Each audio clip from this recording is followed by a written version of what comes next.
All right, so let's take a look at lesson 4, activity 2, shapes and parameters. So this activity, we have two different shapes, blue and red, and notice from the first activity we had a prediction of what the new parameters are, and they are width and height.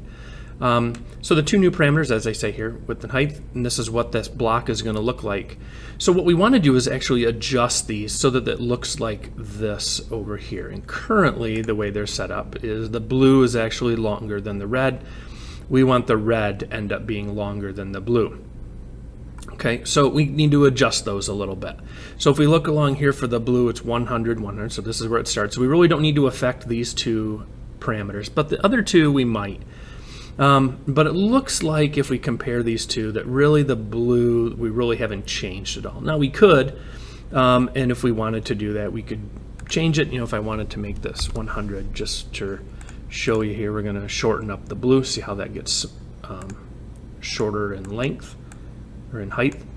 But we're going to leave that 200. And now we're going to actually affect the red. So again, we don't need to change these two. And actually gives us a little bit of a hint right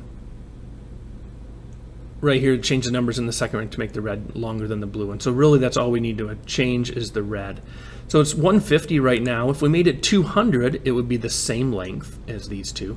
But let's make this 250. Let's just see what that does.